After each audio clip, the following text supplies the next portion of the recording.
Welcome everyone to your first tutorial in JavaScript. But before we actually start learning how to write JavaScript, I just wanted to give you guys an overview and an introduction of what JavaScript is and what you should know before you begin.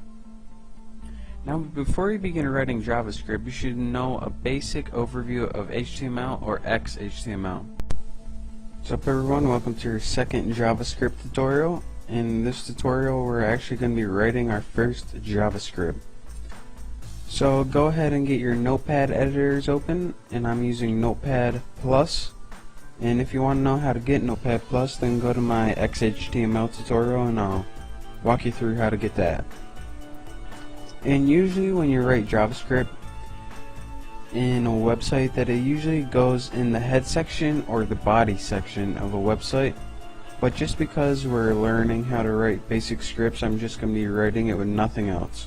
Just plain JavaScript. And you can do this just fine.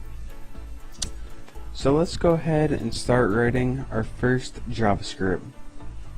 Now any JavaScript code that you write, it has to go in between two script tags, a beginning tag and an end tag.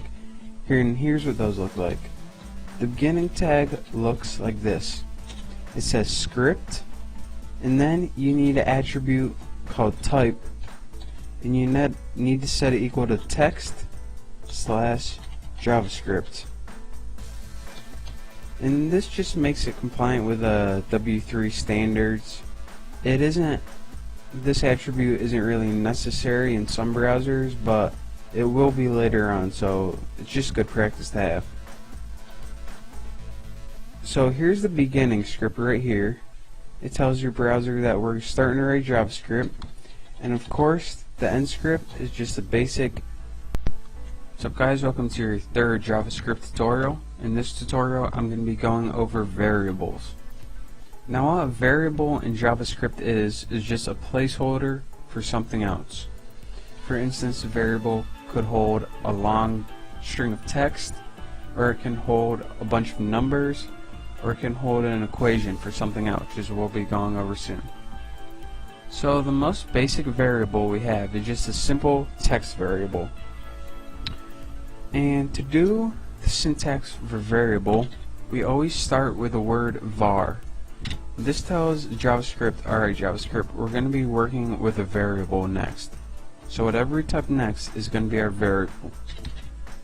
So if I want a variable named name, I would have to type var name. Now whatever we want the name to be equal to, we have to put an equal sign and enclose it in quotation marks. So I'm going to name mine Tony Haas. Oops. And of course quotation marks. Now anytime you type a name in the rest of your JavaScript, it's going to output the value Tony Haas. So let me just show you guys. Let me make an alert box. What's up guys, welcome to your fourth JavaScript tutorial. In this tutorial I'm going to be teaching you guys how to change variables and use variables in equations. So let's go ahead and start out with a variable. Remember to declare your variable. You type the variable and then type whatever you want to name it. I'll name mine name, and I'll set the value equal to Tony. And just as a refresher, whenever you wanted to output on a screen, you could use it as an alert and say,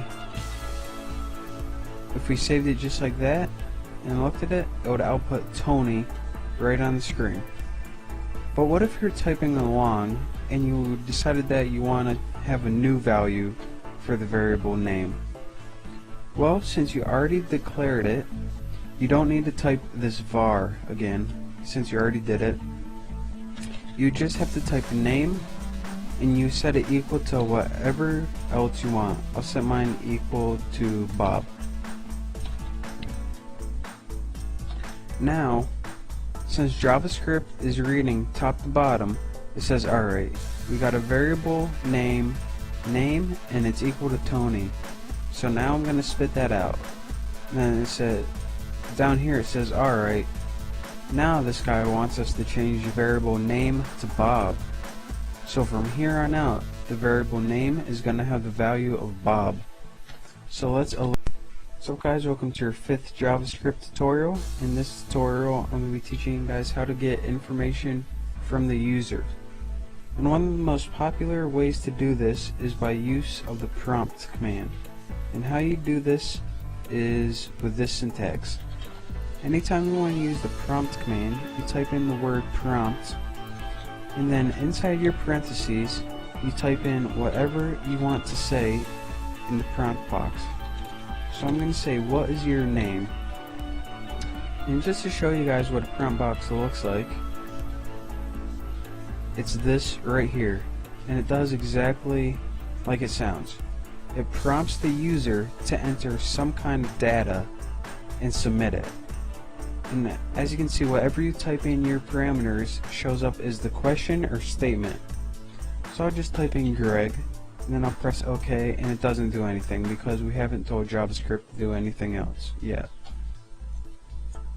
So as you can see, this is one way where we can get information from the user, but now we actually want to do something with that information. And 99% of the time, what you do is set the prompt equal to a variable. So I'll set mine equal to a variable named name. Now whatever we type in that blank text box that I showed you is gonna be the value of name. So as you can see, whatever I'll just alert it. So guys, welcome to your 6th JavaScript tutorial. And in this tutorial I'm going to be going over something called arrays. Now what an array is pretty much a way to store a bunch of information in a single variable. So say you had a bunch of names that you wanted to list out. All you would have to do is type in one variable, and you could store as many other pieces of information inside that as you want. And it's easier just to see, as always, so I'm just gonna start doing it and walk you through the process. Now there's 2 different ways that you can write an array. The first way is this. First you have to declare your variable, and we'll call it names, and then you have to type in new array, and the word array has to be capitalized. Now all the values that you want to stick in your array have to go in the parameters. So say we want our first name to be Tony, and our second name to be Mike, and our third name to be Dan. So now this variable name has 3 values: Tony, Mike, and Dan. Now you're thinking, alright, so how do I actually get to the arrays and spit them out on the screen? Well, to do this you need a different kind of syntax, and that's using the square brackets. So let me just alert this so it pops out on the screen. And anytime you want to recall an array, you type.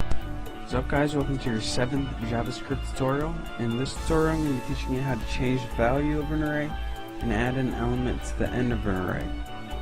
So as you can see before, anytime we wanted to output the value of an array, we just put it in an alert box, whatever we wanted to output, and as you can see, just outputted it on screen for us. But what if later on in our scripting we were typing some code down here, and then we decided that we wanted to have a new value for that element? Well, in case you guys can't figure this out yet, or in case you guys just need to see it to believe it, all you would have to do is simply type in whatever, just like a variable, and just set it equal to something different. So now if we alert this, let me just copy this and make it easier. JavaScript's going to be reading along here and says, alright, we have an array right here. First, the value is Greg, so that's what I'm going to output. And then it's going to say, alright, you want to change the value to Bobby? Alright, now we'll spit out Bobby.